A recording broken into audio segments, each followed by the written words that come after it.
Señoras y señores, muy buenas tardes. Es un verdadero honor estar el día de hoy aquí con todos ustedes en Sectores Industriales. Quisiera empezar por agradecerle a Pepe Carral todo lo que hace por México desde esta posición, pero sobre todo felicitarlo por la energía que tiene a sus más de 90 años de juventud y que nos contagia a todos con ese amor.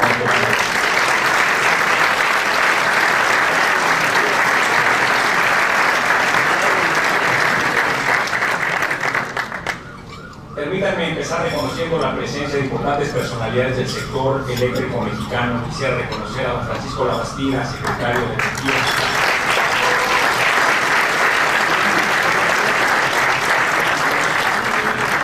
Al secretario de Energía y a quien me dio mi primera oportunidad profesional, al doctor Misteris.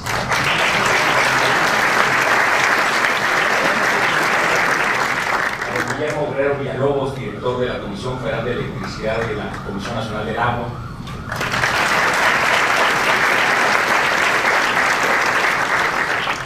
A don Alfredo Elías Ayub, director de la Comisión Federal de Electricidad.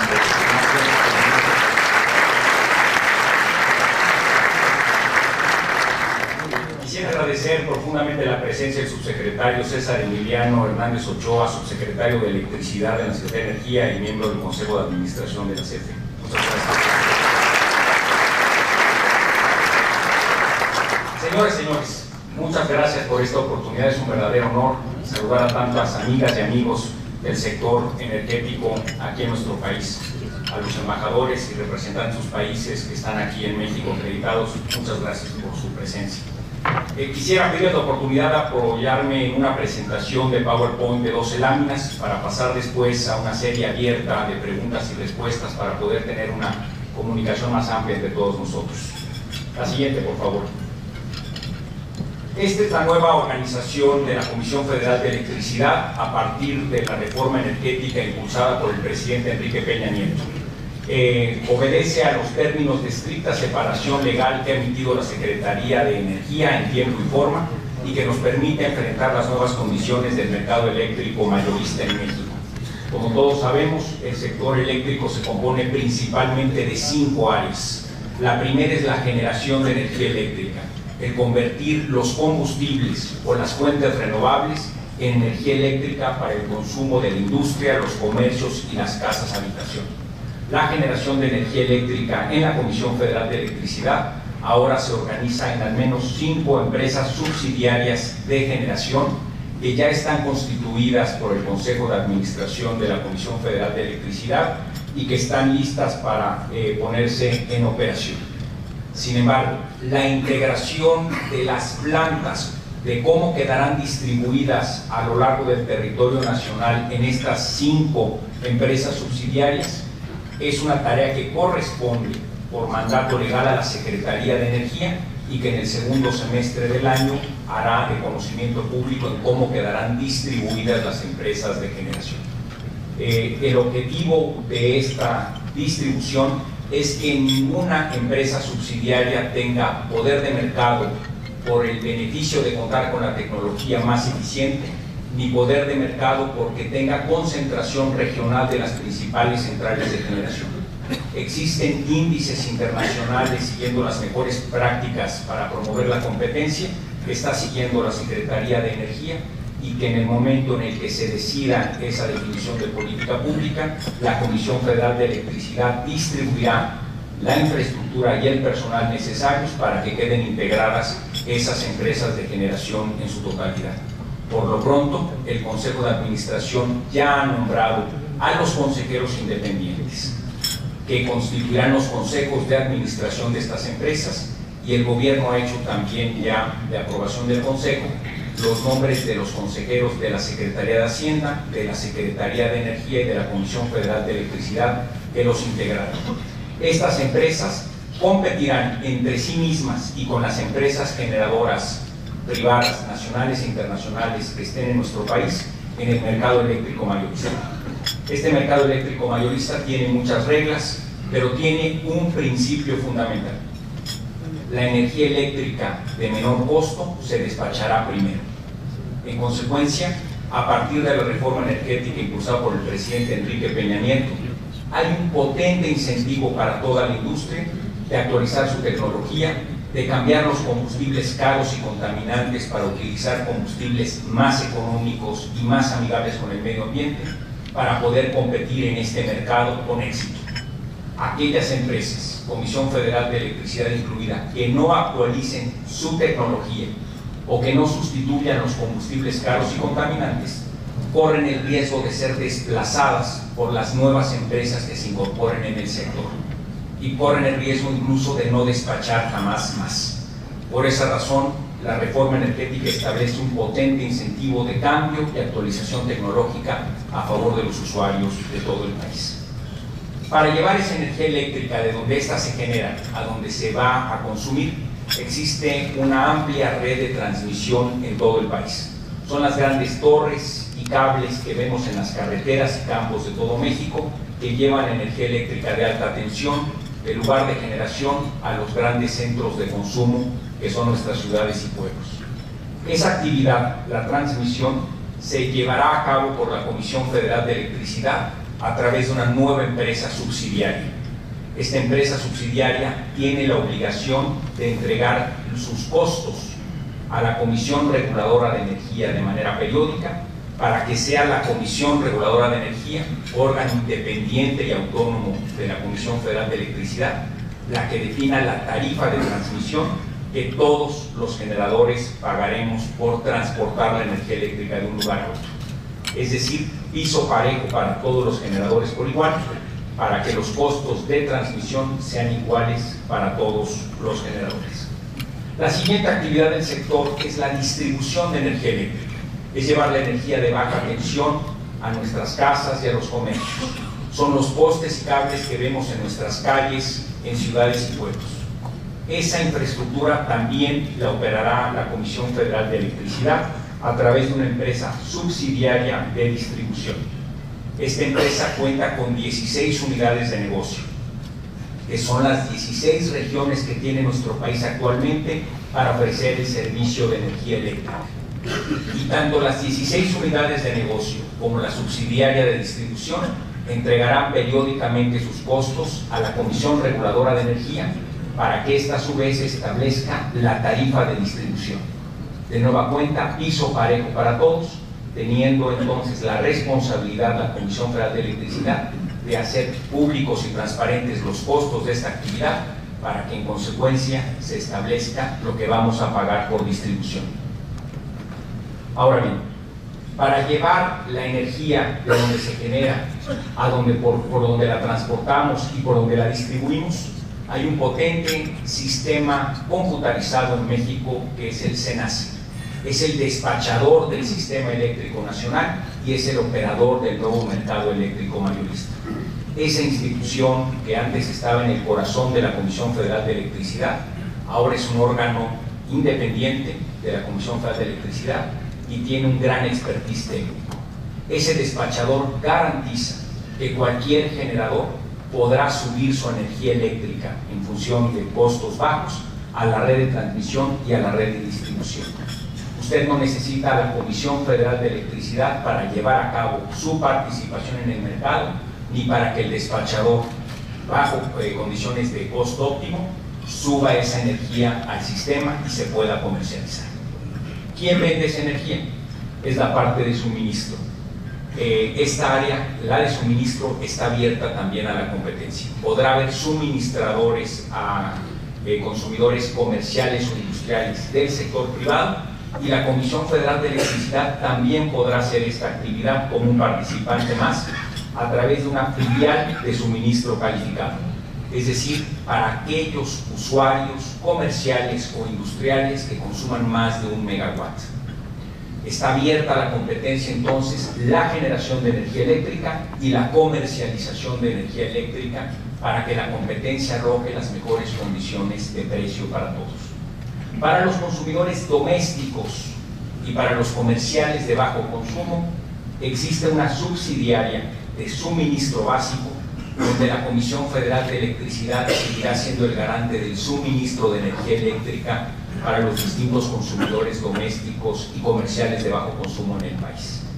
Esa subsidiaria también está creada y esa infraestructura para servir a esa población objetivo también ya está lista para operar.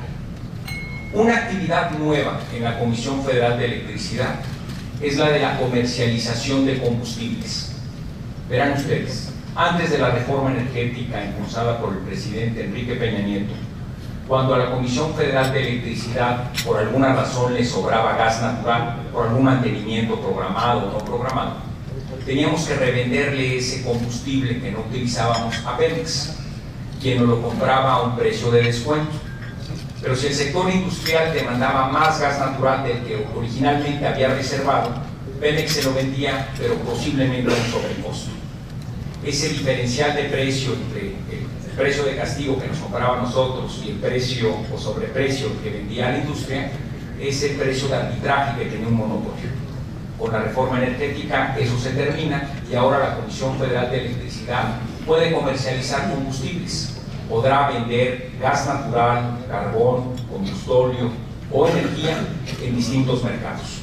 Para llevar esa actividad económica se han creado dos empresas filiales. Por un lado, la filial CFE Energía, para llevar a cabo estas actividades de comercialización en territorio nacional, y por otro lado, la filial CFE Internacional, para llevar a cabo estas actividades en Estados Unidos y Centroamérica en un primer momento y eventualmente en otros mercados del mundo. Así, señoras y señores, estas son las empresas subsidiarias y filiales consecuentes con la reforma energética que la Comisión Federal de Electricidad tiene listas para poner en operación y cumplir en tiempo y forma la calendarización de la reforma energética. La siguiente, por favor. ¿Cómo se constituyen los consejos de administración? En cada una de las empresas subsidiarias y filiales se crea un consejo de administración que llevará a cabo las responsabilidades de vigilar la correcta operación de las mismas. El consejo está integrado por un consejero independiente que fue ya electo por el Consejo de Administración, con la presencia de los propios consejeros independientes y obviamente su voto en la sesión de la semana pasada. La Secretaría de Hacienda tiene un asiento en el Consejo, también ya ha nombrado a los funcionarios que estarán presentes en los consejos. El director general de la Comisión Federal de Electricidad forma parte de los consejos de cada subsidiaria. Hay un funcionario de la Secretaría de Energía quien también ya nombró a sus consejeros y fueron aprobados por el Consejo de Administración, y hay un consejero del Gobierno Federal que en el caso de las subsidiarias es un funcionario de la Comisión Federal de Electricidad. En consecuencia, la organización nueva del gobierno corporativo en las empresas subsidiarias está ya establecida conforme a calendario y está lista para iniciar su operación a finales de este mismo mes.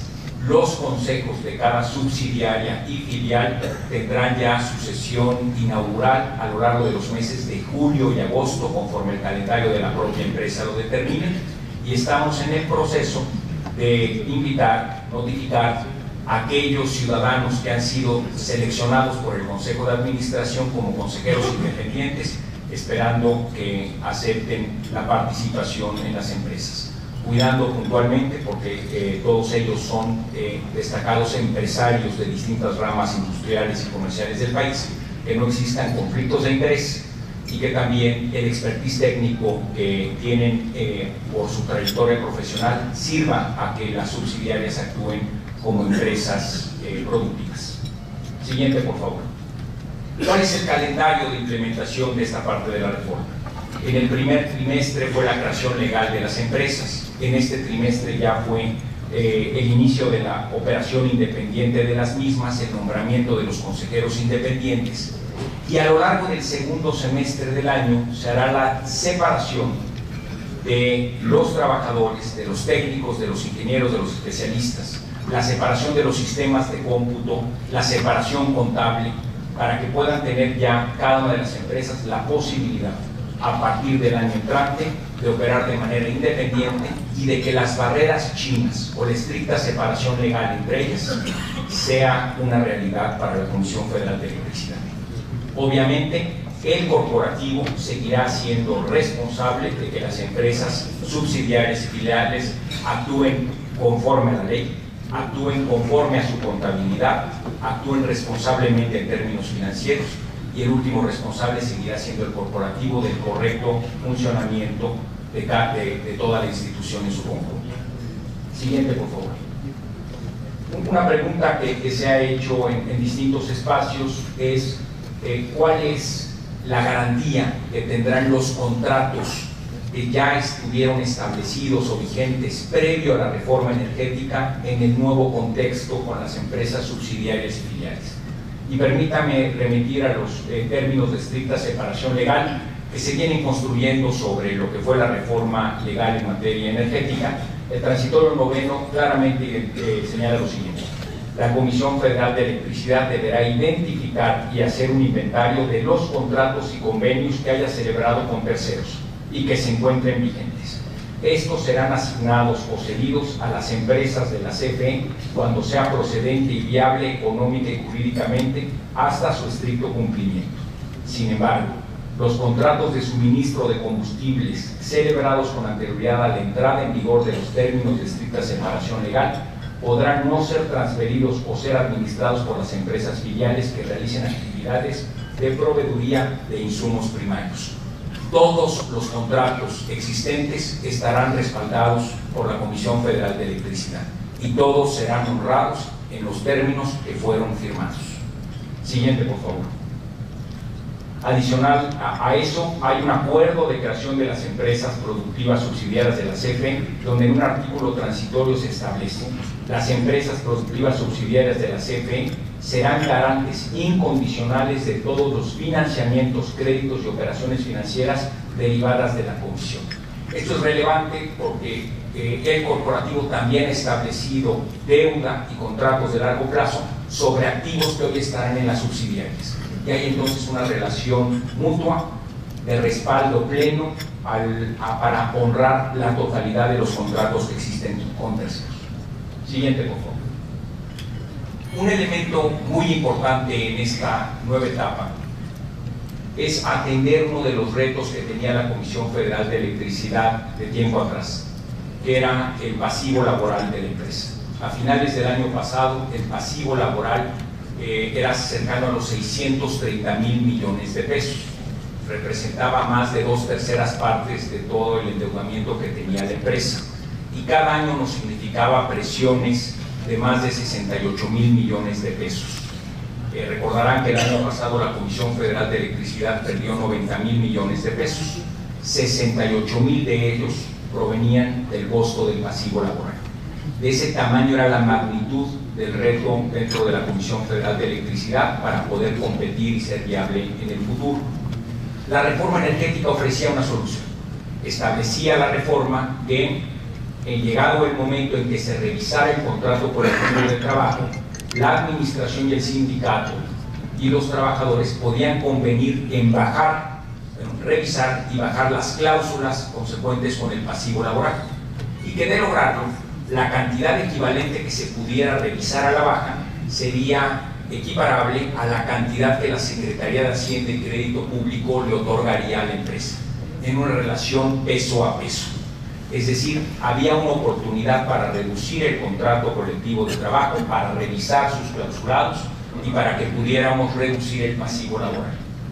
Fue un proceso de negociación con el sindicato que duró 6 meses. El último mes y medio fue verdaderamente complejo, y finalmente en el mes de mayo se anunció que se revisó el contrato colectivo de trabajo de la Comisión Federal de Electricidad, conviniendo el sindicato y la empresa una reducción de 160,000 millones de pesos, que sumados al peso a peso que se estableció con la Secretaría de Hacienda nos puede dar un total de 320,000 millones de pesos, que es equivalente a una reducción del 50% del pasivo laboral histórico de la Comisión Federal de Electricidad.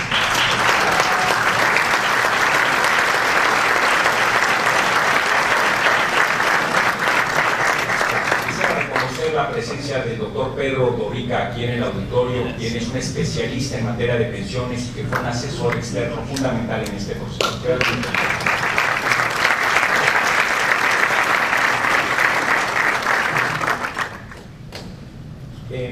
Estos son los principales elementos de revisión del contrato colectivo que con mucho gusto en la sesión de preguntas y respuestas, si fuera de interés de alguien, pudiéramos analizarlo con más detalle. Pero uno de los valores principales es que la empresa tenía como límite de jubilación los 55 años de edad para hombres, no había edad para mujeres, sino años de servicio en la empresa.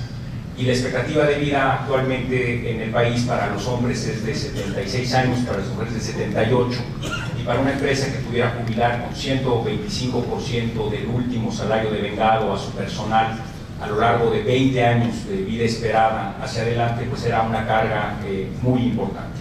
Se revisó de manera gradual la edad de jubilación para subirla a los 65 años para hombres, 60 años para mujeres, y en lugar de que sea 125 años del último, 125% del último salario recibido, la pensión es el promedio del último salario de los últimos 4 años.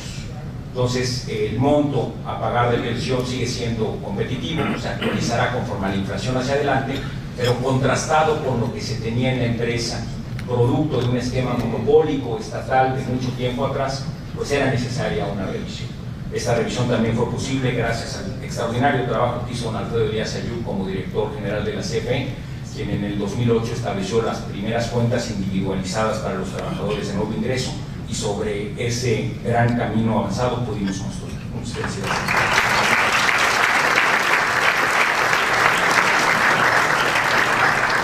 Siguiente, por favor. Ahora permítanme pasar al qué estamos haciendo en la Comisión Federal de Electricidad para enfrentar el reto de la competencia. Si el mercado de generación obedece al principio de la energía eléctrica de menor costo, se despacha primero, la CFE debe dejar atrás el uso de combustibles caros y contaminantes como el combustible y el diésel para utilizar fuentes de generación más económicas y amigables con el medio ambiente, como son el gas natural y las fuentes renovables.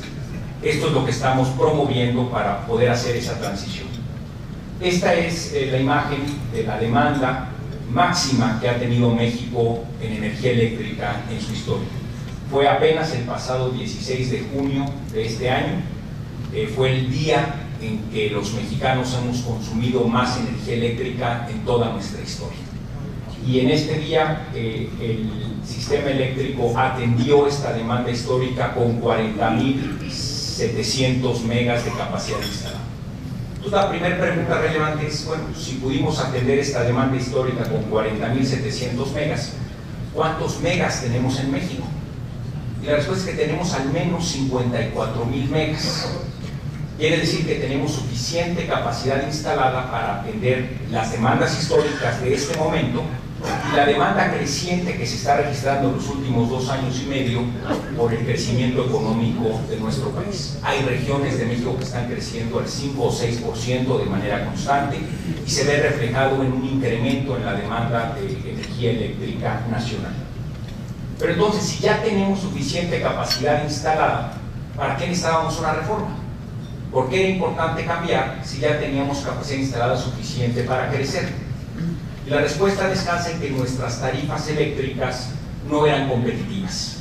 Eran elevadas, costosas para la industria, para los comercios y para la economía familiar en los consumidores domésticos. Entonces, hay que preguntarnos, ¿por qué era cara? ¿Por qué era cara la energía eléctrica? ¿O por qué lo es? El 80% del costo de generar energía eléctrica depende del precio del combustible que utilizamos para generar. En consecuencia, si usted utiliza combustibles caros y contaminantes, genera energía eléctrica cara, con tarifas elevadas y contamina el medio ambiente. Si usted utiliza en lugar de ello combustibles más baratos y económicos y amigables con el medio ambiente, entonces podrá generar energía eléctrica de bajo costo, competitivo y cuidar nuestro futuro ambiental. Pues bien, ¿por qué en México no hemos utilizado entonces más combustibles baratos y amigables con el medio ambiente como el gas natural en lugar de utilizar combustóleo diésel? Y una de las razones es la siguiente. Siguiente, por favor. Este es el Sistema Nacional de Gasoductos que México tenía en el año 2012. Para los destacadísimos ingenieros que están aquí presentes, se advierte que este no era un sistema, porque un sistema tiene que estar interconectado entre sí y tener elementos de redundancia. Este Sistema Nacional de Gasoductos no lo tenía. Pero todos advertimos también que aunque se llamaba Sistema Nacional de Gasoductos, tampoco era nacional. De hecho, cerca de la mitad de los estados de la República en nuestro país, en el 2012, no tenían en su territorio gasoductos. Y si no tienes gasoductos, pues no tienes gas natural. Si no tienes gas natural, no solo no puedes generar energía eléctrica con gas, sino que tampoco puedes tener un desarrollo industrial importante. De hecho, si en el mapa ponemos los principales centros de desarrollo industrial del país, todos obedecen al espacio territorial donde había gasoductos. Entonces, la ausencia de gasoductos nos generaba varios problemas. Uno de ellos, la energía eléctrica cara y contaminante. El otro, la falta de un insumo fundamental para el desarrollo industrial. Además, había una ironía muy grande. Recordarán ustedes que en el último año del gobierno del presidente Felipe Calderón, México tuvo alertas críticas de gas natural. No había suficiente gas natural ni en el norte ni en el Bajío para la actividad industrial. De hecho, CFE no tenía suficiente gas natural para generar energía eléctrica con gas. Nos tuvimos que ir a combustible. Le costó al Sistema Eléctrico Nacional $1,000 millones más el desabasto de gas natural que tuvimos en el último año del presidente Calderón y los primeros 4 meses de la elección del presidente Peña Nieto. Pero qué ironía, porque México es un potente productor de gas natural, tiene grandes cantidades de gas natural en el subsuelo y somos vecinos de un potente productor de gas natural en los Estados Unidos. Pero ante la ausencia de infraestructura, ante la ausencia de gasoductos, pues no podíamos entonces incorporar más gas natural para el desarrollo eléctrico e industrial. El presidente Peña Nieto propuso una solución con la reforma energética, la siguiente.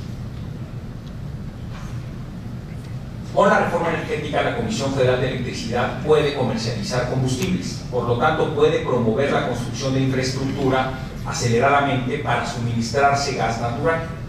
Con la reforma energética ya no es solamente una actividad de Petróleos Mexicanos, sino es una actividad libre el producir gas, transportar gas y comercializar gas. En ese sentido, la Comisión Federal de Electricidad ha licitado, licita y licitará 26 gasoductos en nuestro país con una inversión cercana a los $13,600 millones. De estos gasoductos, es importante decir que de los 26, 23 ya están en construcción, 22 ya fueron licitados y uno más fue una temporada abierta que participó la Comisión Federal de Electricidad y están señalados en este mapa con los colores lila y colores verdes. Y aquí lo que tenemos son gasoductos que, si me permiten señalar algunos, podemos ver los avances en crear un verdadero sistema, primero regional pero luego nacional de gasoductos. Vean ustedes el gasoducto 6 o 7 que vienen bajando de Oaxaca, Texas hacia el estado de Chihuahua. El gasoducto 10 y 11 lleva el gas de Texas a Chihuahua y de Chihuahua a Sonora. Luego baja hacia Sinaloa por un gasoducto que ya está operando, que es el de Puerto Libertad, y luego el gasoducto 1 termina de llevar el gas de Sonora a Sinaloa. Luego el gasoducto 3 permite llevar el gas de Sinaloa de nuevo a Chihuahua y con el 4 bajar a la laguna en la frontera de Durango y Coahuila. Y el 14, que está en construcción, nos permite bajar a Zacatecas y Aguascalientes y luego con el otro gasoducto ir hacia Guadalajara con el número 15. Vean ahora otra avenida, el gasoducto 19 y 18. Es el gasoducto al que se refería Pepe Carral. Es un gasoducto que nos permite traer gas natural del sur de Texas y por vía marina llevar el gas a Altamira, Tamaulipas y a Tuxpan, Veracruz. Pero no nos quedamos ahí. En Tuxpan, Veracruz, el gasoducto número 13 permite entrar a Tula y con el gasoducto 8 subimos a Villa de Reyes y con el 9 y el 15 vamos a Aguascalientes y a Guadalajara, conectándonos con el que viene bajando de Durango. Y lo que se generan son verdaderos sistemas que, interconectados de manera regional, interconectados entre sí, empiezan a constituir un verdadero sistema nacional de gasoductos. Siguiente, por favor. Ahora permite decir cuánto nos cuesta esta infraestructura. Cuando se anunció esta infraestructura había muchas reservas. Es infraestructura, en primer lugar, privada. La Comisión Federal de Electricidad no es propietaria de gasoducto alguno. El particular es el dueño del gasoducto, corre el riesgo financiero de la construcción y corre el riesgo de poner en operación el ducto. Lo que la Comisión Federal de Electricidad hace con la licitación es establecer la tarifa más baja en el proceso de licitación para recibir gas natural a través del transporte dentro de ese gasoducto.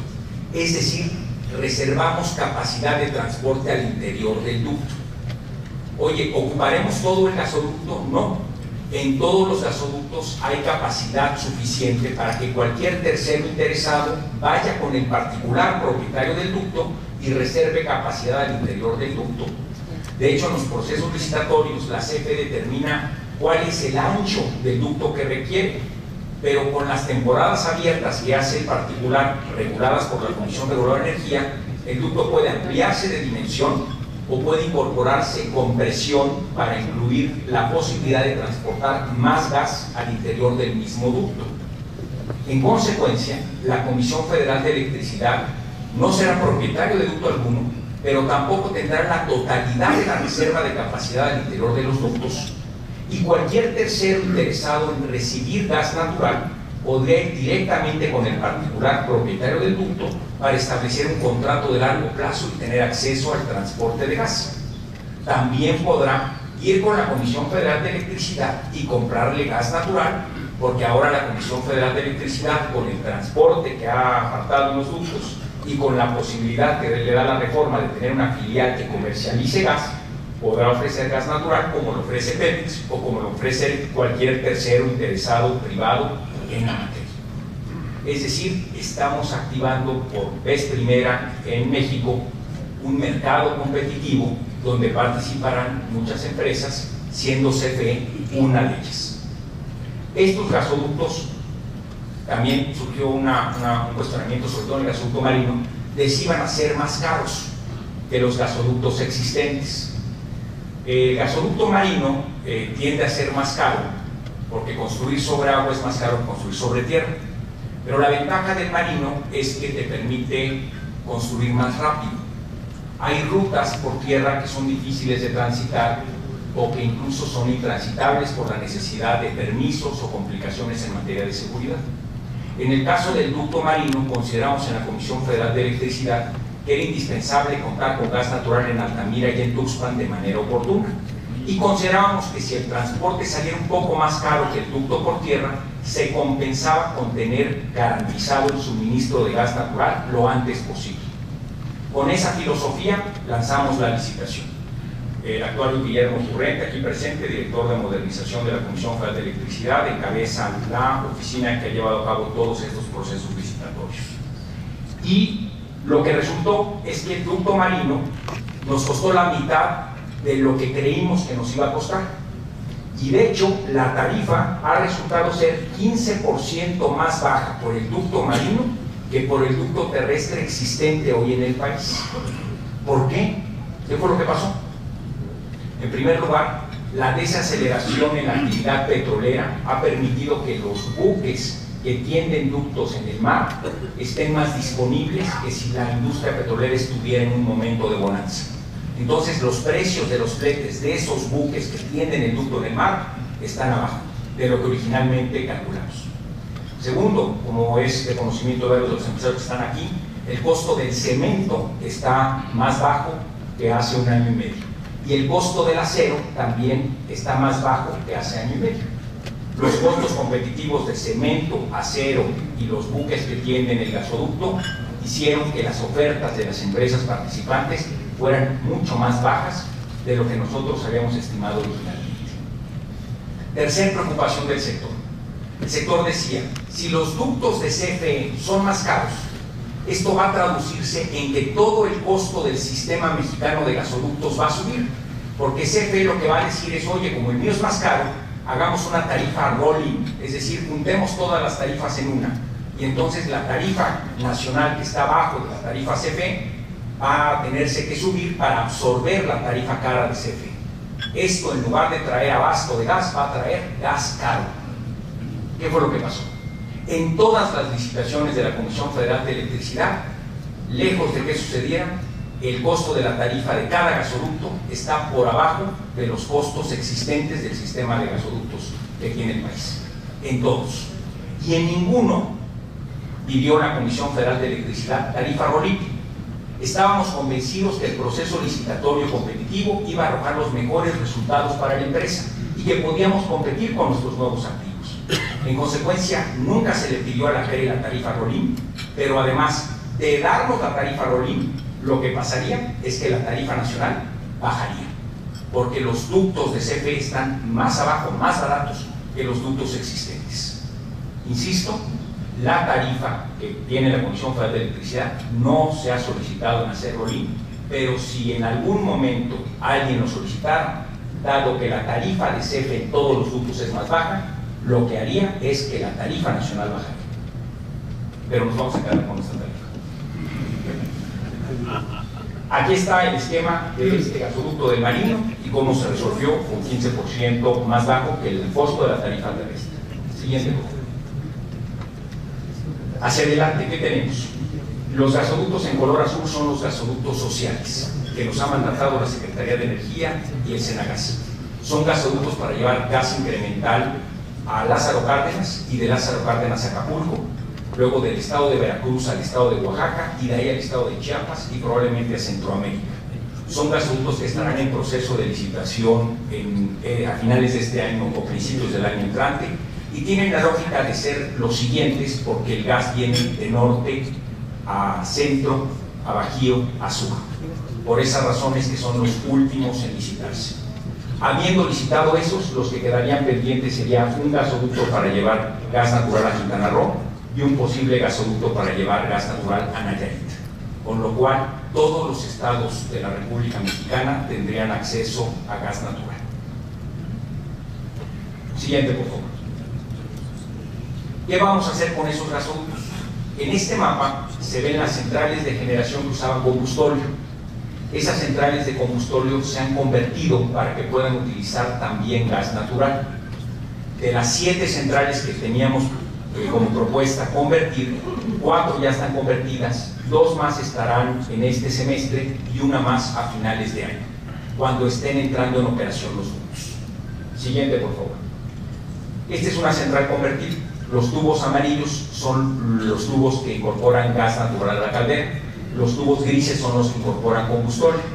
Por lo tanto, si usted considera que el combustorio es más barato que el gas, cierra la válvula de gas y abre la de combustorio. Como hoy el mercado señala que el combustorio es más caro que el gas, cierra usted la de combustorio y abre la de gas. Siguiente, por favor. Esta es una central en Sonora, Puerto Libertad, donde ya está el gasoducto moradito que vimos al principio de la presentación. La central que estaba ahí de combustorio se ha convertido a gas. Antes consumía combustorio y generaba esa contaminación visual. Ahora las emisiones han bajado de manera significativa y ya no se ve la humadera que contamina. La diferencia entre generar con combustorio y gas. La siguiente, por favor. Además de las centrales que están convirtiéndose, en este mapa mostramos las centrales de ciclo combinado que utilizarán gas natural con tecnología de punta y que nos permitirán generar energía eléctrica aún más competitiva. Se han llevado a cabo 6 procesos de licitación que han ganado 5 empresas distintas y que ya están en construcción esas 6 centrales. A lo largo de lo que queda de este año y principios del año entrante se llevarán a cabo 3 procesos licitatorios adicionales para nuevas centrales de ciclo combinado. Siguiente, por favor. Esta es mi lámina favorita de la presentación. ¿Cuánto nos cuesta generar con combustorio? ¿Cuánto nos cuesta generar en una central convertida? ¿Y cuánto nos cuesta generar en una central de ciclo combinado? Y ofrezco precios de junio del 2014, cuando el precio del petróleo estaba a $100 el barril, y los precios de mayo de este año ya con precios del barril a 35. ¿Cuál es el impacto en el cambio del precio del barril del petróleo y cuál es el impacto en el cambio tecnológico y de combustibles? Permítanme empezar por la columna de combustorio. Cuando el precio del barril estaba a $100, nosotros generábamos energía eléctrica a cerca de 2,000 pesos el megawatt hora. A precios del barril de 35, estábamos generando en esa misma central energía eléctrica de 890 pesos el megawatt hora, es decir, a la mitad. La caída en el precio del petróleo ha reducido el costo de generación de energía eléctrica con combustorio a la mitad. Si no hubiera habido reforma energética, ahí nos hubiéramos quedado. Pero con la reforma energética y con el incentivo de la competencia que tiene el mercado eléctrico mayorista, vamos a las centrales convertidas. Y un megawatt hora en esa misma central de Puerto Libertad, que antes generaba con combustorio, ahora puede generar con gas natural a 627 pesos. Es decir, 25% más barato que la de combustorio, la misma central, solamente que convertida y con acceso a gas. Pero si en esa ubicación ponemos un ciclo combinado, podemos generar a 450 pesos, es decir, a la mitad de lo que nos cuesta generar con combustorio. De esa magnitud es la disminución de costos cambiando combustibles y actualizando la tecnología. Pasamos entonces de 1.997 pesos a 890 pesos, a 627 pesos y a 453 pesos.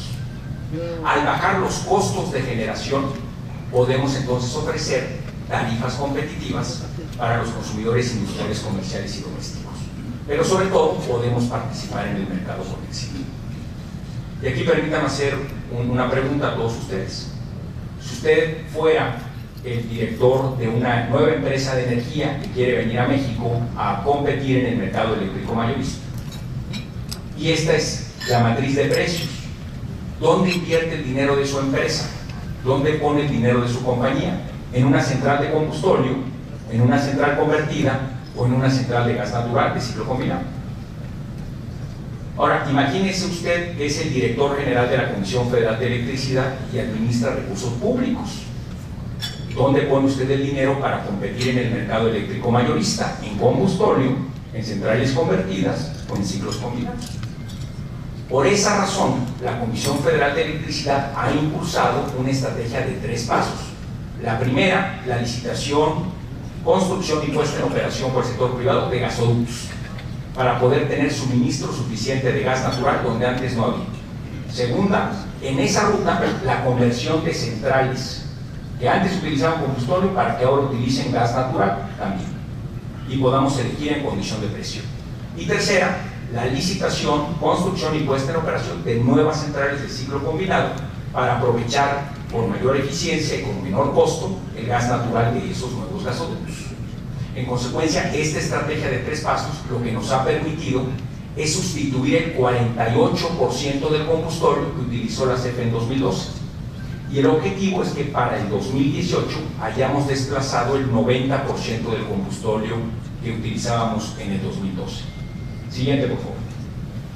¿Cómo impacta esto en tarifas?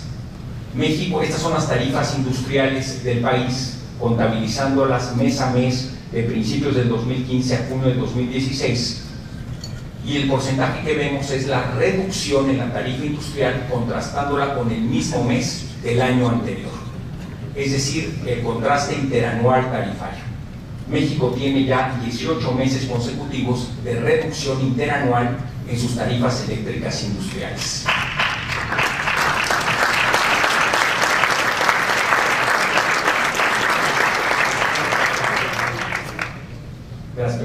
Y aquí lo que estamos viendo es que México tiene tarifas eléctricas más competitivas de lo que teníamos a lo que tenemos.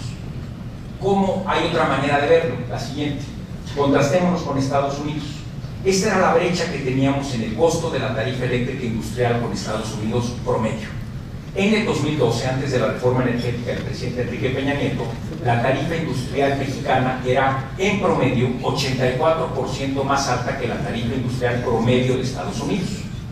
A lo largo de estos meses, la brecha se ha cerrado y con datos de la Agencia de Información Energética de Estados Unidos, la brecha en marzo de 2016 es de solo 6%. Pasamos de ser 84% más caro a ser 6% más caro en promedio. Esto tiene una gran variación entre los estados de la Unión Americana. Veamos el siguiente. Vean ustedes, los estados en color verde son estados de la Unión Americana donde la tarifa industrial promedio es más cara en Estados Unidos que en México.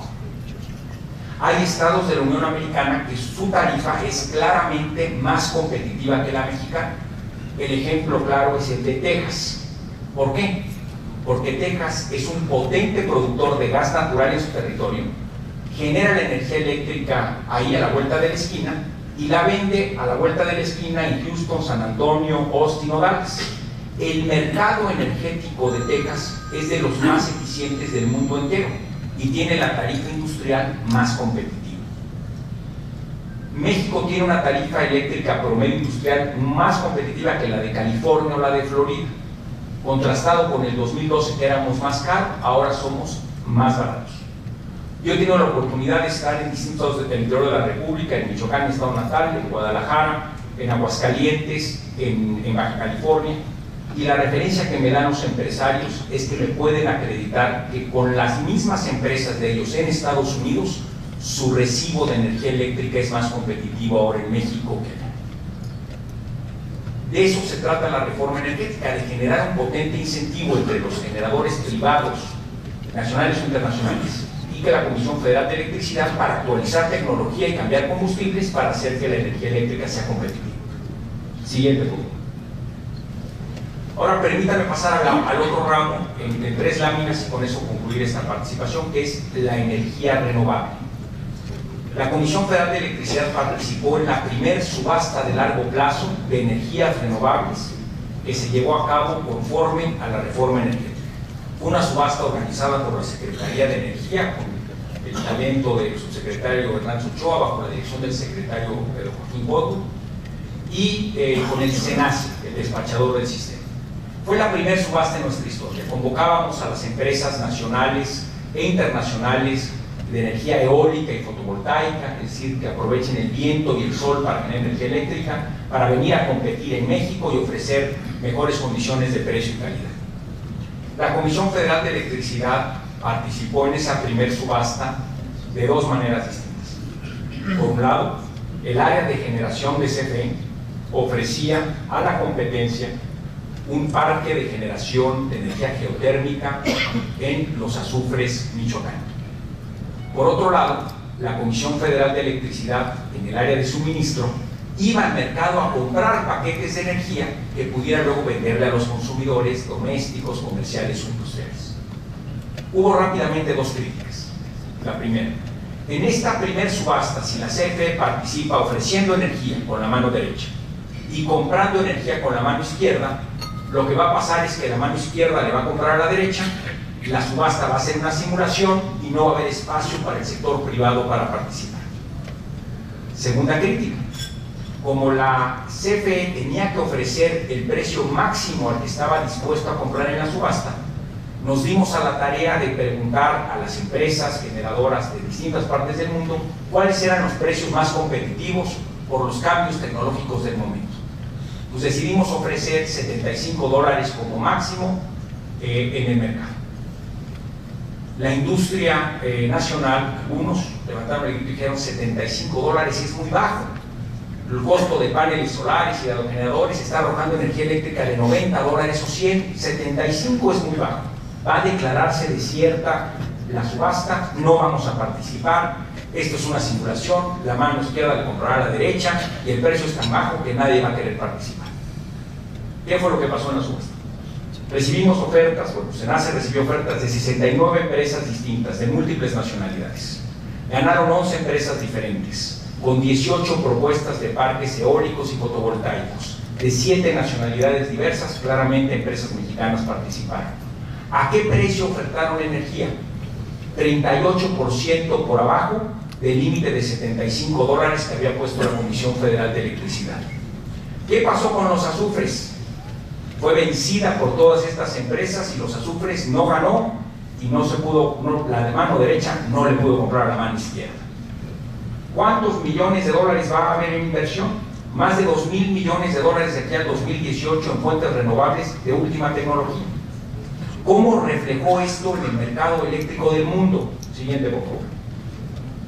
Estas son las distribuciones territoriales de dónde estarán los nuevos parques, estas son las empresas, son los montos de participación y las nacionalidades de cada una de ellas. Siguiente, por favor.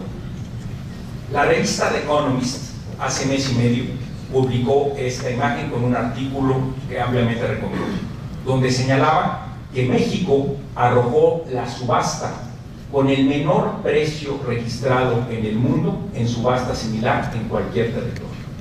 Está Sudáfrica como la de mayor precio de origen en el 2013, fueron bajando los precios de la subasta, y para el 2018, que es la entrada en operación de los parques licitados, México arroja hasta la fecha el precio más competitivo en una subasta. Así lo reportó la revista The Economist. Siguiente. En el semanario de Forbes, el ex secretario de Energía de los Estados Unidos, Stephen Chu, y premio Nobel de Física, describió en un artículo que si usted quiere ver los costos reales sin subsidio de la energía renovable en el mundo, vea la subasta mexicana. Y describe lo satisfactorios que fueron los resultados para México y para la industria solar y eólica, la subasta que tuvo México conforme a la reforma energética del presidente Enrique Peña Nieto. La primer subasta en la historia de nuestro país arrojó resultados satisfactorios. La Comisión Federal de Electricidad compró energía a un precio históricamente bajo, con 11 empresas distintas de nacionalidades diversas en 7 estados de la República diferentes en nuestro país, con inversiones por más de $2,000 millones para el beneficio de los consumidores mexicanos. CFE perdió en la parte de generación la subasta porque su parque geotérmico Los Azufres, que ofrecimos a $64 el megawatt, no fue seleccionado, no ganó. Ahora viene la segunda subasta. Siguiente, por favor. Esta es la segunda subasta de largo plazo. La anunciaron el secretario de Energía y el subsecretario Francisco Ochoa. Y la Comisión Federal de Electricidad le dice, señor subsecretario, vamos a volver a participar, estamos haciendo nuestros números para ofrecer un parque de generación renovable más competitivo que lo hicimos anteriormente. Estamos en discusión abierta con distintos inversionistas privados para posiblemente asociarnos y presentar una oferta conjunta. Hemos escuchado de múltiples empresas oferentes que van a volver a participar y la Comisión Federal de Electricidad volverá a hacer una oferta para comprar paquetes de energía para el beneficio de los consumidores domésticos, industriales y comerciales en esta segunda subasta. ¿Cuándo se llevará a cabo? Se llevará a cabo en el mes de septiembre. En estos meses de junio y julio terminarán de establecerse los mecanismos de subasta y los precios y estaremos ampliamente participando en esta nueva subasta. Siguiente, por favor. Esta es la última lámina. Las pérdidas técnicas y no técnicas. Otro gran reto que tiene nuestro país y que la reforma energética nos da herramientas para resolver. Las pérdidas técnicas y no técnicas es lo que pierde el sistema eléctrico cuando la energía se transporta por las líneas de transmisión y de distribución. En concreto, en la parte técnica tiene que ver con la actualización de tecnología, la modernización de sistemas y de medidores. En la parte no técnica, que es la mitad de estas pérdidas, es la cultura del no pago que tenemos en distintas regiones del país y en distintos sectores. Son los diablitos, los bypasses, los diablotes en casas de habitación, comercios e industrias. Es la cultura del no pago que todos debemos de combatir. En el 2012 México perdía 16% de la energía eléctrica que se transportaba. En contraste, los países de la OCDE pierden entre 6 y 7%. El compromiso de la Comisión Federal de Electricidad conforme a la reforma energética es bajar las pérdidas técnicas y no técnicas a razón de 1 punto porcentual por año. Así se ha cumplido en el 2013, en el 2014 y en el 2015. A este mes de mayo del 2016 vamos con 12.9% de pérdidas técnicas y no técnicas. El objetivo es que en el 2018 lleguemos a un nivel entre el 10 y el 11%, de manera tal que la próxima generación de mexicanos pueda continuar para llegar a los niveles de 6 a 7%, que es donde estamos. Y aquí una petición y una invitación a todos ustedes. Por favor, cuando la Comisión Federal de Electricidad ofrece un mal servicio, o hay un error en las mediciones, o una falla en la calidad en el suministro, por favor comuníquese con nosotros. El 071 tiene un call center renovado que promueve o se verifica a través de distintas variables para poder responder de manera más ágil y rápida. Estamos haciendo muchas inversiones para mejorar la calidad del servicio. La cuenta Twitter de CFE es @CFEMX, la de Facebook es @CFE Nacional. Mi cuenta Twitter es @EnriqueOchoaR, también la de Facebook. Por favor, mándenos un mensaje, comuníquense con nosotros, porque eso activa un programa de restablecimiento eléctrico al menor tiempo posible. Pero por otro lado, les pedimos, por favor, que nos apoyen en construir una cultura del pago justo y oportuno para recuperar el sistema eléctrico nacional. Hay sectores de la población que no pagan la energía eléctrica que consumen. y los encontramos en las lomas de Chapultepec y en Polanco también. Entonces les pedimos su solidaridad para revisar medidores y pagar de manera oportuna el recibo. Señoras y señores, es un verdadero honor estar este día con ustedes. Les agradezco mucho que hayamos tenido la oportunidad de conversar.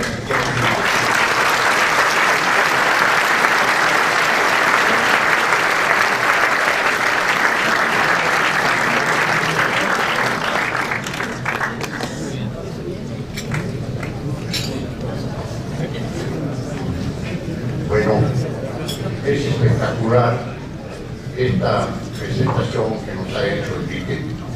Sí, realmente se puso las pilas, sí se las puso. Muchas gracias, Enrique. Ahora, si nos permite, Enrique, entrar en este capítulo de preguntas y respuestas, voy a proceder a ver. Hemos recibido más de 50 preguntas de nuestros invitados. Les agradezco muchísimo, esto demuestra un gran interés en el tema, un gran interés. A ver, la primera que nos hace el ingeniero Federico Evia: ¿qué esperar de la segunda subasta eléctrica? ¿Qué espera, Enrique? ¿Qué se espera? No, de ahí. Muy bien, con mucho gusto.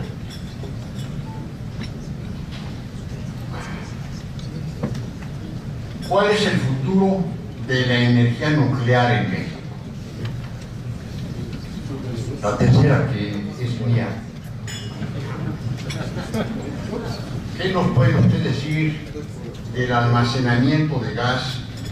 No existen, entiendo yo, en México cavernas en donde se almacene gas como en otros países. Esas tres. Vale, muchas gracias. Sobre la primera pregunta, ¿qué esperar de la segunda subasta eléctrica? Lo que nosotros esperamos es una competencia amplia, nacional e internacional. En segundo lugar, esperamos también participar de manera muy competitiva con algún parque de generación de energía renovable que tenemos en trayecto.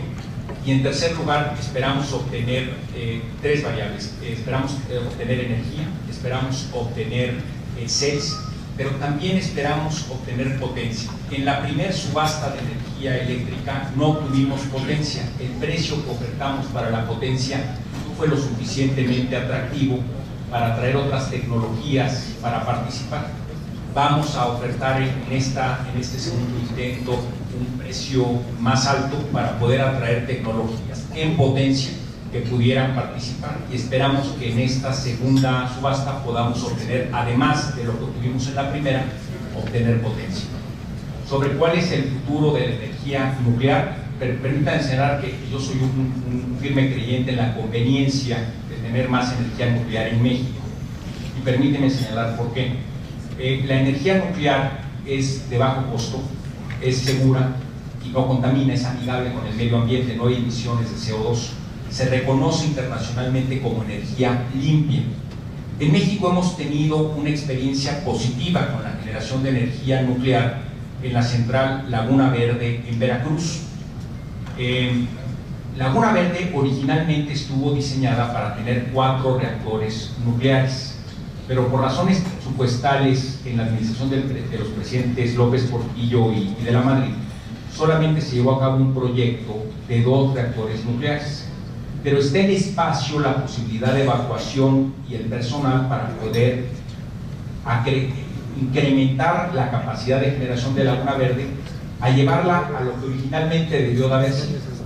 Además, la tecnología vigente, pues ya 25 años después del anterior, pues nos permitiría no solo duplicar la capacidad instalada, sino con la tecnología vigente incluso hacerlo en mayor medida. Yo considero que el primer paso para impulsar un programa de energía nuclear en nuestro país sería empezar por cumplir lo que el origen de Laguna Verde demandaba, que eran 4 reactores nucleares. Yo le he pedido a los principales especialistas y expertos de energía nuclear en el país que iniciemos una conversación sobre ese tema. Creo que es un tema que merece una discusión importante, técnica, y que podamos ofrecerle a México alternativas de generación en esta tecnología. Permítanme señalar que la reforma energética abre a la participación privada todas las tecnologías de generación de energía eléctrica, salvo la nuclear. La nuclear la reserva expresamente en la Constitución al Estado mexicano y la ley lo reserva a la Comisión Federal de Electricidad.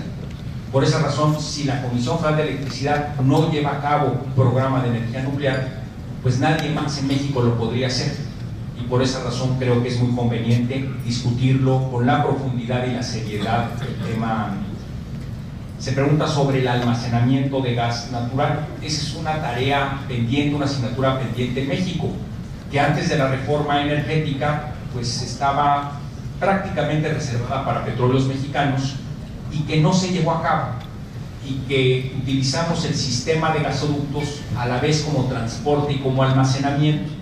El gas que teníamos almacenado era el gas que estaba al interior de los ductos del sistema. Claramente, si activamos un mercado de gas natural en nuestro país, habrá los incentivos económicos para que el sector privado, nacional e internacional, y también la Comisión Federal de Electricidad y por supuesto Pemex, puedan hacer inversiones para incrementar la capacidad de almacenamiento de gas natural, para el beneficio del sistema y para el suministro oportuno para la industria, el comercio, las casas de habitación y el sector eléctrico. Entonces yo considero que el primer paso, y está en la reforma energética, lo ha dicho el señor secretario de Energía, es consolidar un mercado de gas natural por primera vez en México. Siempre ha sido un sector regulado, estableciéndose precios y proyectos por el gobierno. Qué bueno que siga siendo un sector que tenga regulación pública, pero que esté abierto a las directrices del mercado y a los señalamientos de precio del mercado, con lo cual se crean los incentivos para inversión. CFE participaría activamente en el almacenamiento de gas natural a través de CFE Energía, en caso de que y cuando se consolide el mercado de gas. Yo recuerdo que hubo algún intento de una empresa muy importante francesa que ofreció las cavernas en Nuevo León para que sirvieran de un almacenamiento gigantesco para México. No sé si eso esté bien todavía. Bueno, muchas gracias. Don Eduardo Luna hace este comentario: la CFE no debe comercializar combustibles, es el consumidor mayor de gas natural, comprará de más y comercializará con ventaja. Y aguas con la corrupción. La segunda: ¿cuándo terminarán el cableado subterráneo en la Avenida Mazarik? Ya está aparentemente toda la infraestructura construida, no sé a qué precios se hizo por los legítimos caminos de... Bueno,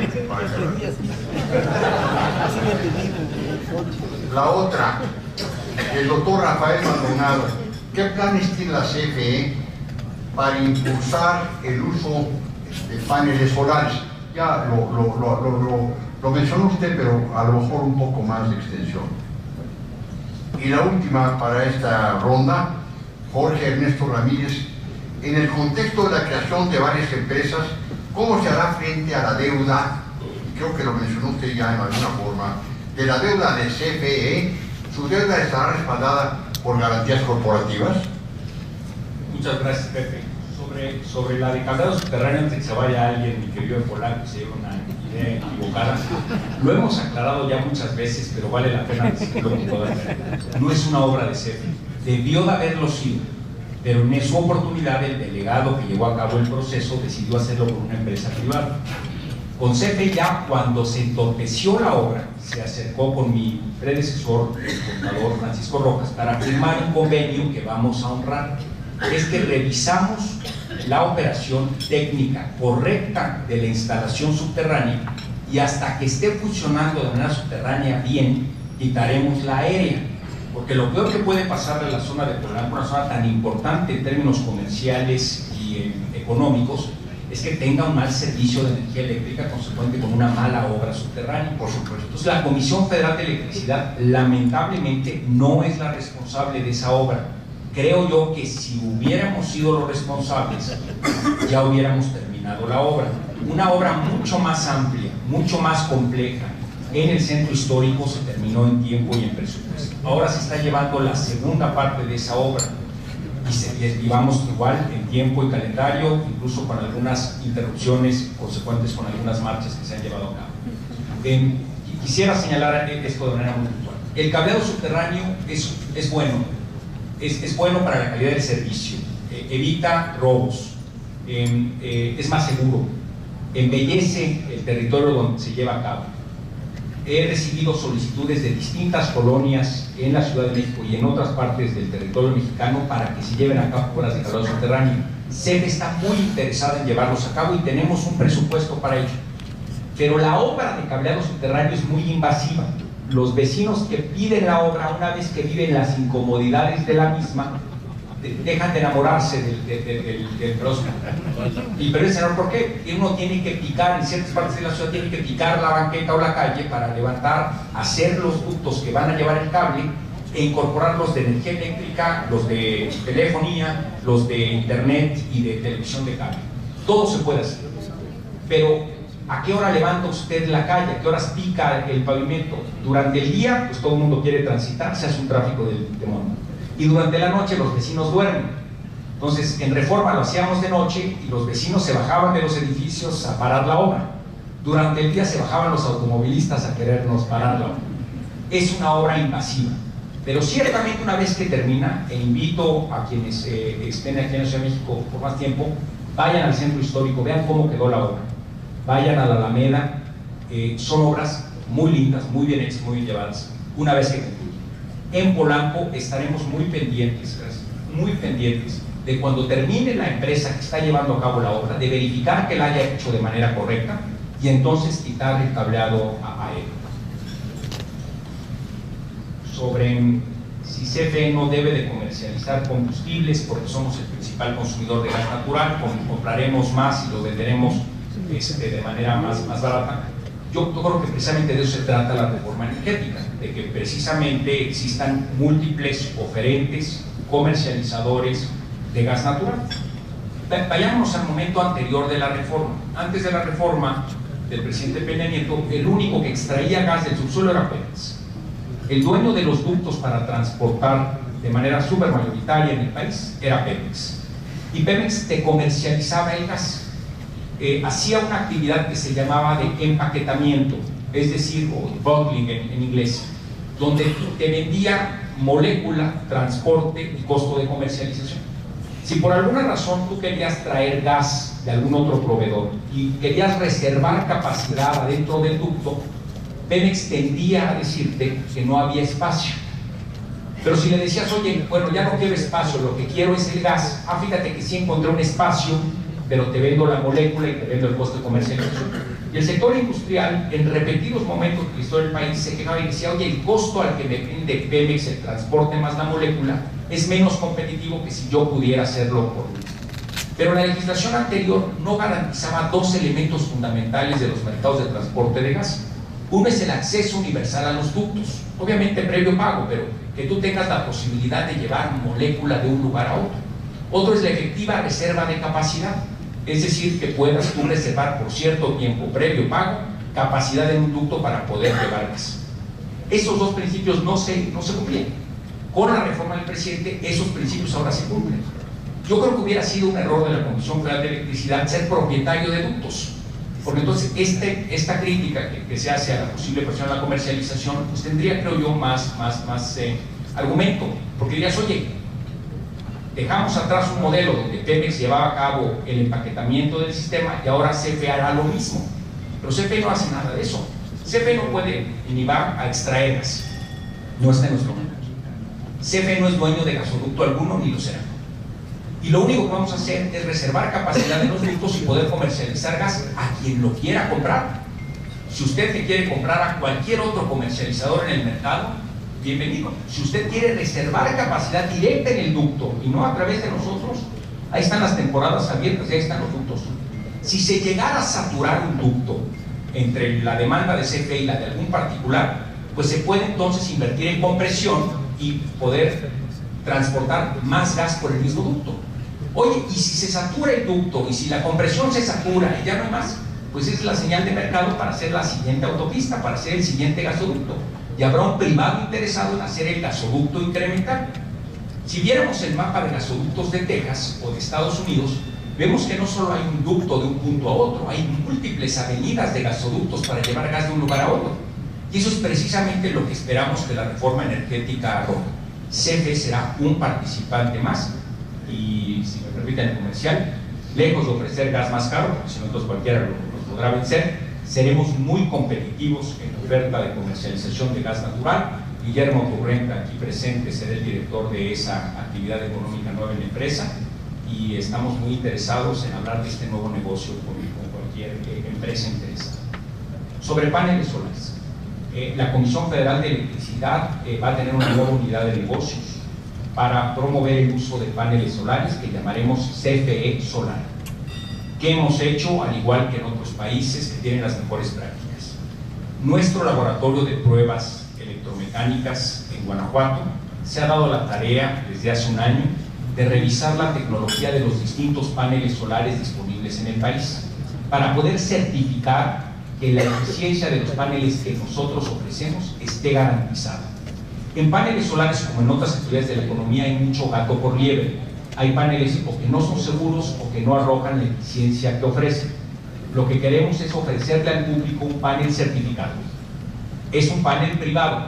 Nosotros no somos desarrolladores de tecnología de paneles, pero nos hemos dado a la tarea de revisar a todos los tecnólogos de paneles más relevantes disponibles en el mercado.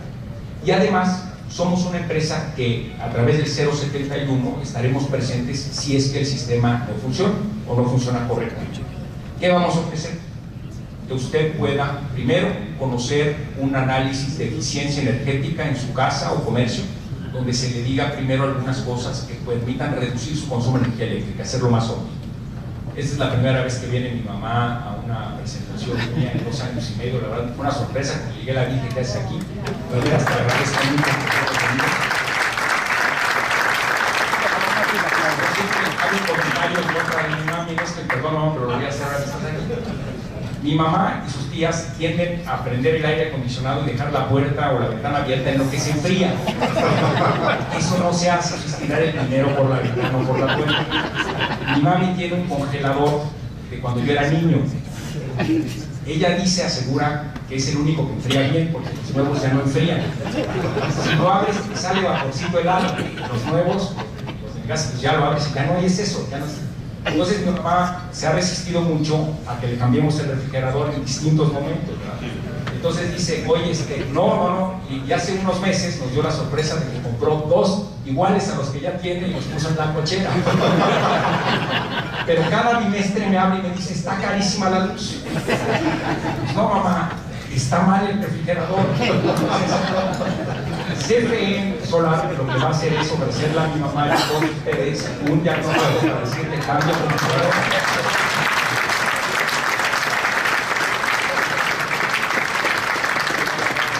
El aplauso es también porque es la responsable de que Enrique haya llegado con el poco prendido. Entonces, vamos a hacer paneles solares.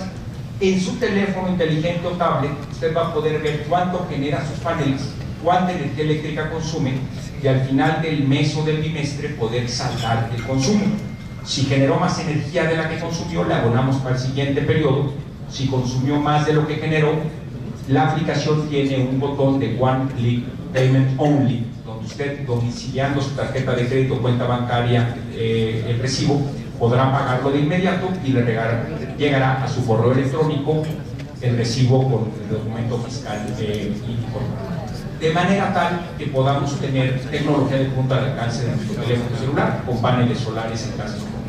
Magnífico.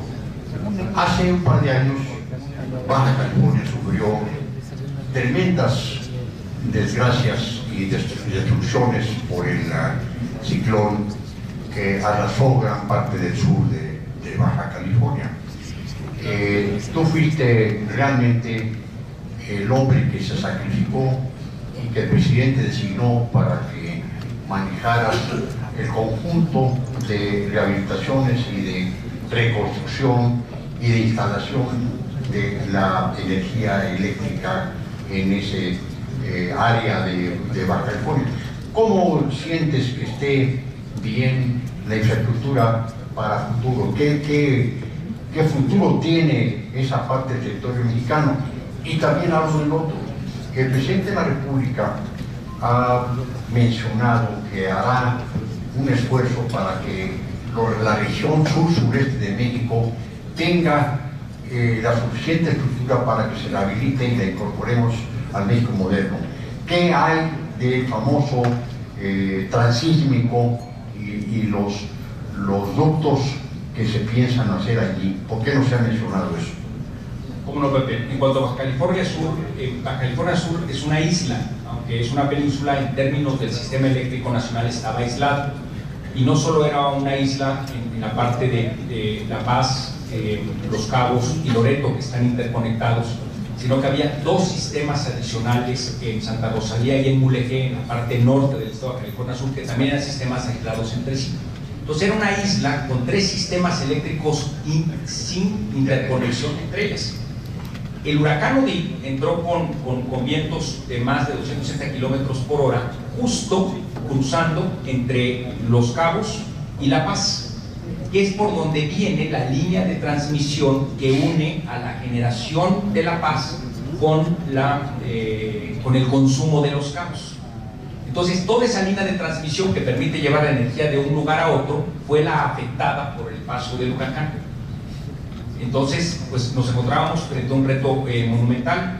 El esfuerzo de reconstrucción lo encabezó la hoy canciller Claudia Ruiz Massieu y el director de Fonatur, Héctor Gómez Barraza. Yo iba como director del CFE. Claudia Ruiz Massieu hizo un extraordinario trabajo de coordinación a todas las agencias del gobierno de la República, que debo reconocer. Y en cuanto a CFE, nos enfrentamos a que el 95% de la población de Baja California Sur se había quedado sin energía eléctrica, porque el paso del huracán había afectado la generación y había afectado la transmisión. Entonces, yo debo decir que recibí un mensaje de Alfredo Elías que había llevado a cabo recuperaciones de esa magnitud. Como en Villahermosa. Como en Villahermosa, por ejemplo. Y me hizo reflexionar mucho, con preguntas muy directas y muy sencillas, como siempre lo hace Alfredo, que es muy generoso en sus consejos. Me dijo, oye, ¿qué capacidad de generación tienes en Los Cabos? Le dije, insuficiente, no nos da. Y dice, ya dijeron el plan técnico. Decía yo, están haciéndolo, están construyendo. Y es lo más importante, primero es hacer un plan técnico.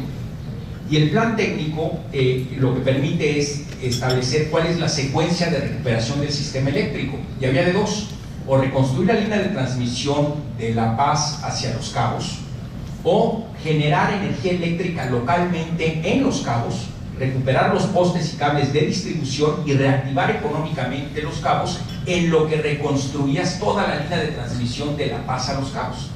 Es decir, llevar generación de energía eléctrica a Los Cabos, que era la pregunta original de Alfredo. Yo llevaba pocos meses en la Comisión Federal como director, pero conté con el mejor activo que puede tener un director, que es un extraordinario director de operación, el ingeniero Luis Carlos Hernández Ayala, que está aquí presente, que tiene solo 37 años de experiencia en el CFE.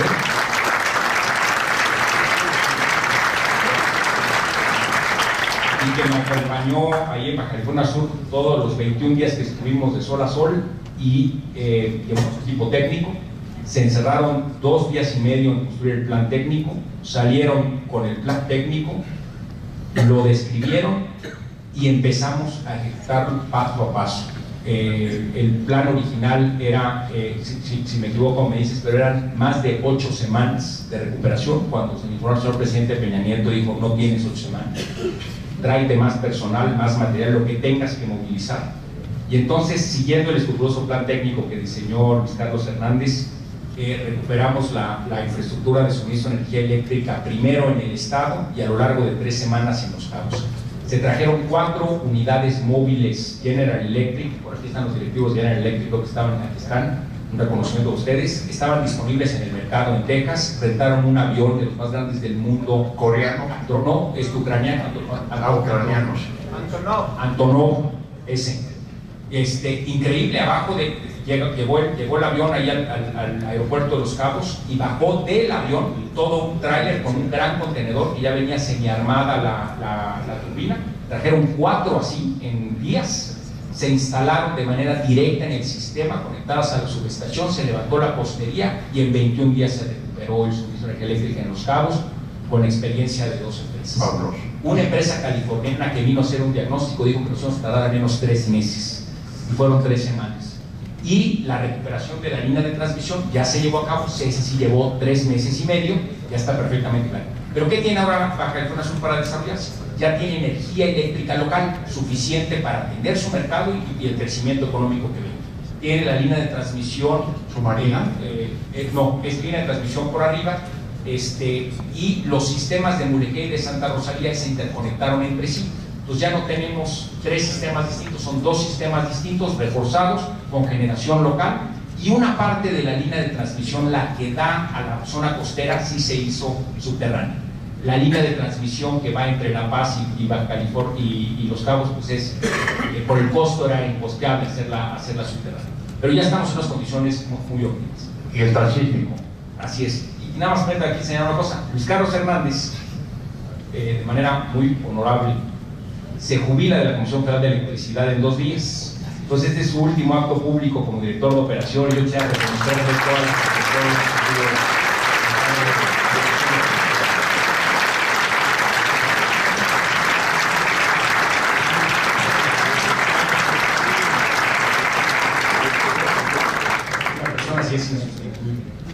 Mire, el propósito es el siguiente: tenemos que garantizar que las zonas económicas exclusivas tengan suficiencia de gas natural y de energía eléctrica para el desarrollo industrial que ahí se va a poder llevar a cabo. El primer reto es Lázaro Cárdenas. Lázaro Cárdenas, el puerto de Michoacán, que colinda con el estado de Guerrero, se alimenta de energía eléctrica de la central de carbón Petacalco. Tenemos que modernizar Petacalco para que suministre suficiente energía eléctrica en este momento de boom en Lázaro Cárdenas, y eventualmente pensar en un proyecto adicional de generación con carbón, que es lo que ahí genera, para tener más disponibilidad eléctrica.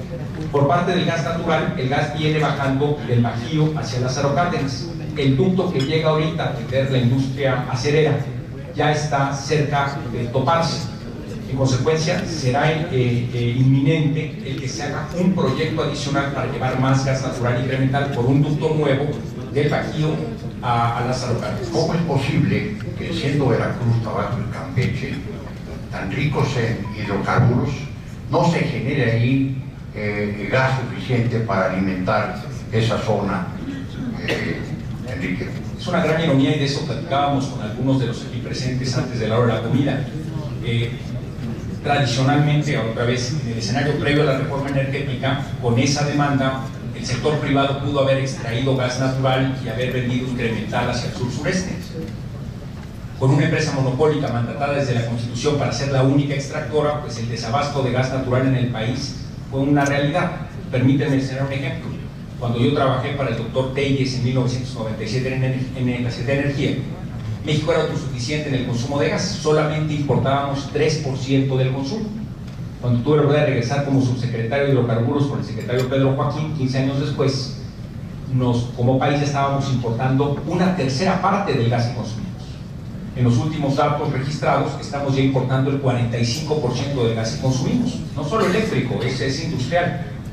Y no somos los principales consumidores, somos un consumidor muy fuerte, pero la industria consume otro tanto relevante. Pemex consume mucho gas para reinyectar a pozos, o sea, ahí nos vamos a tercios.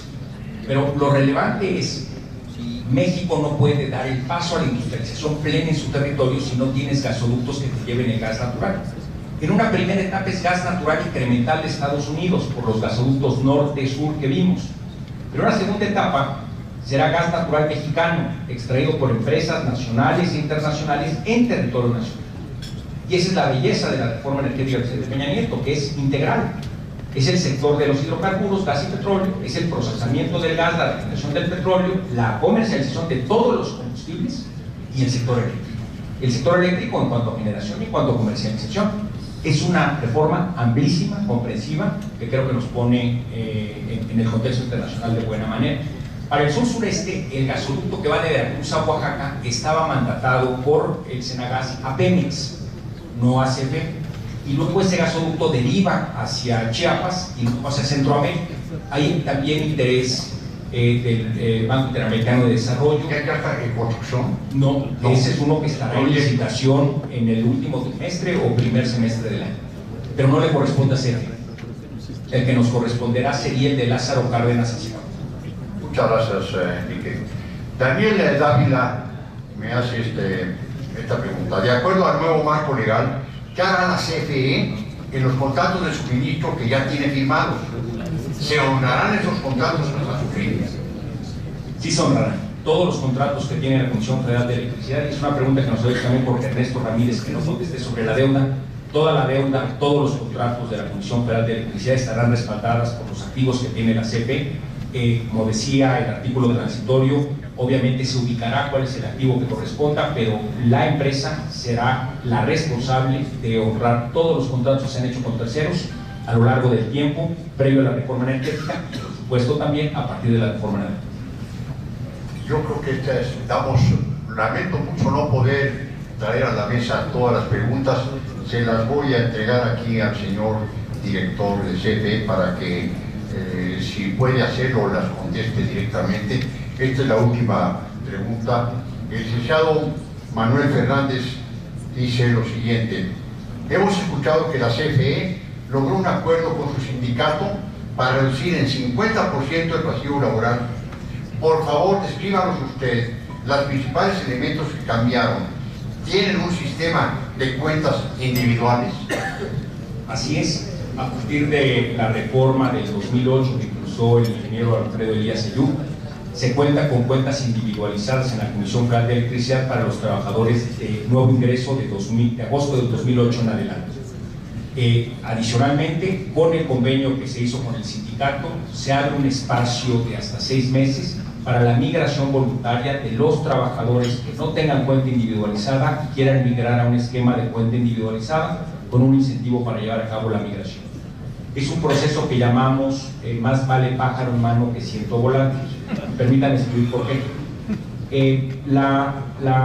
El trabajador jubilado de la Comisión Federal de Electricidad recibe su jubilación cada 14ena, pero cuando fallece, su familia deja de recibir esa 14ena. En la cuenta individualizada se le da un cheque al trabajador que se le deposita en su cuenta patrimonial. Esa cuenta patrimonial es heredable.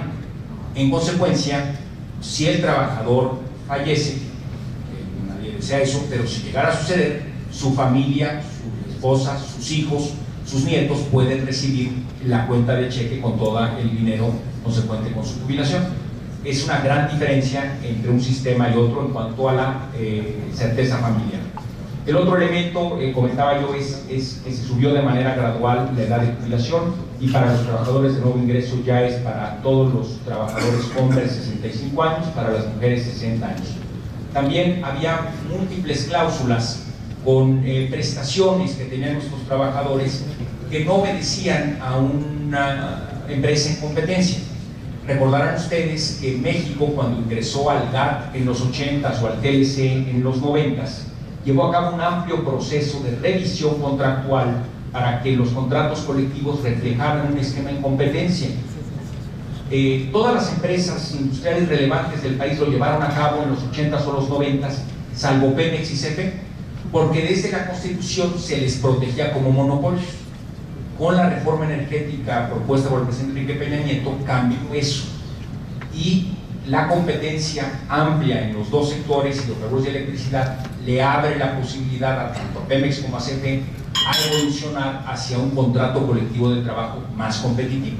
Esta fue la oportunidad que se llevó a cabo en este año, a lo largo del primer semestre del año, y que ya culminó.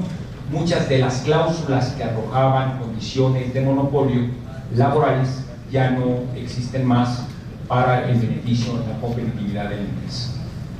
Con la autorización de don Enrique, yo voy a introducir aquí un tema que le ruego me perdonen, pero sí creo que será de interés de ustedes saber que el miércoles 6 de julio a las 8:30 los esperamos para escuchar de un gran economista que es el doctor Luis Fonserrada, la estabilidad macroeconómica de México con los riesgos previsibles, obviamente imprevisibles, con Trump, con las elecciones en España y tantas cosas que nos vienen. Están invitados para eso.